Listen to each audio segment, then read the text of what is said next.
Assalamualaikum warahmatullahi wabarakatuh.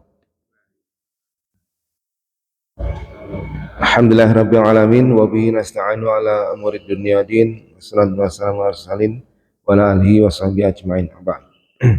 Kita lanjutkan bacaan terjemah kitab Riyadhus Shalihin pada bab 209. Bab disunahkannya sholat 2 rakaat setelah wudu. Dari Abu Hurairah radhiyallahu anhu bahwa Rasulullah sallallahu alaihi wasallam bertanya kepada Bilal radhiyallahu anhu, "Wahai Bilal, sampaikan kepadaku tentang sebuah amalan yang paling besar harapan pahalanya dalam Islam yang pernah engkau lakukan. Karena sesungguhnya aku mendengar suara langkah sandalmu di depan surga. Suara sandalmu di depanku di surga." Bilal menjawab, "Aku tidak pernah melakukan sebuah amal yang paling besar harapan pahalanya bagiku daripada amalku yang satu ini, yaitu tidaklah aku bersuci kapanpun, tidaklah aku berwudu kapanpun, baik di waktu yang siang ataupun malam, melainkan aku sholat sebagaimana yang ditetapkan bagiku untuk melakukan dengan wudu tersebut." Muttafaqun alaih. Jadi sunnah sholat 2 rakaat setelah wudu. Kemudian bab 210, bab keutamaan hari Jumat, kewajiban sholat Jumat, mandi, memakai wangian, berangkat di waktu awal, berdoa di hari Jumat, membaca sholat kepada Nabi di hari Jumat, kemudian keterangan tentang waktu mustajab dan anjuran memperbanyak zikir kepada Allah sesudah sholat Jumat.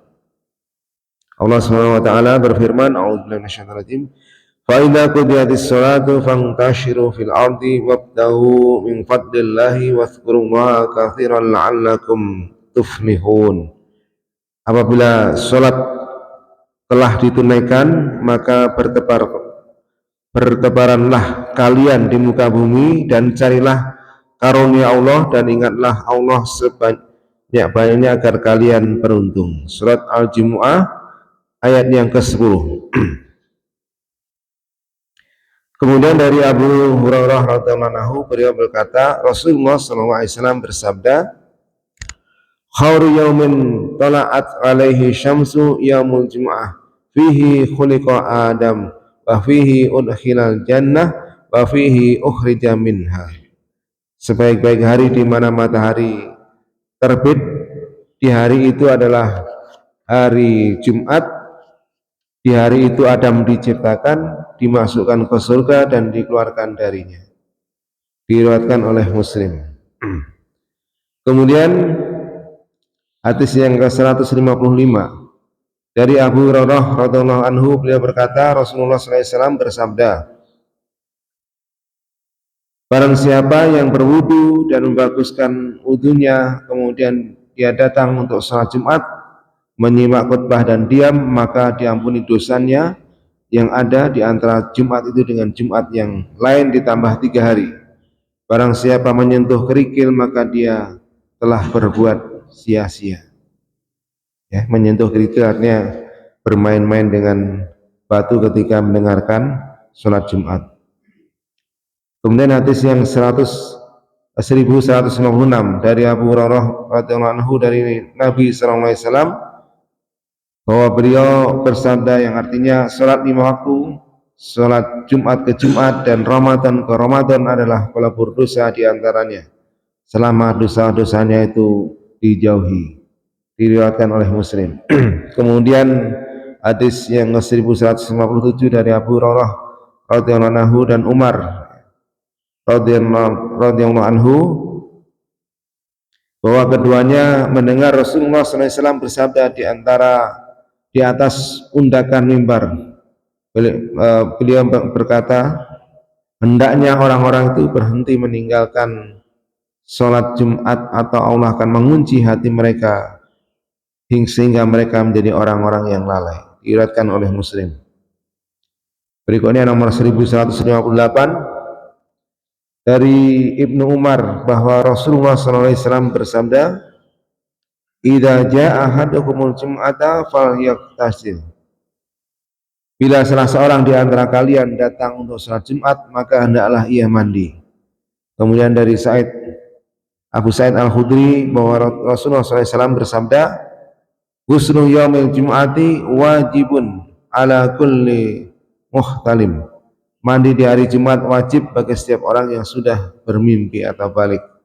Muttafaqun alaih. Yang dimaksud dengan orang yang sudah bermimpi adalah orang-orang dewasa, sedangkan yang dimaksud dengan wajib adalah wajib pilihan, artinya sunnah.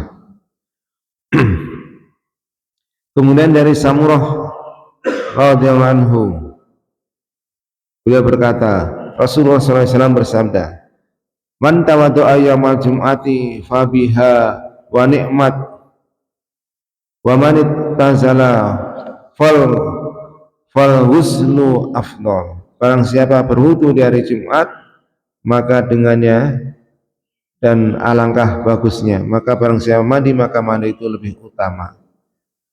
Diriwayatkan oleh Abu Dawud dan Tirmidzi, beliau berkata hadis hasan.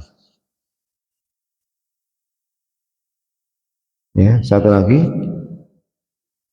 dari Salman Al-Farisi radhiyallahu anhu, beliau berkata bahwa Nabi sallallahu alaihi wasallam bersabda yang artinya, tidaklah seorang laki-laki mandi di hari Jumat, bersuci semampunya, memakai minyak rambut atau memakai wangi-wangian yang ada di rumahnya, kemudian ia keluar dan tidak memisahkan dua orang, kemudian dia sholat sebanyak yang ditetapkan untuknya, kemudian diam menyimak saat imam berbicara, kecuali diampuni dosanya di antara Jumat dengan Jumat yang lain.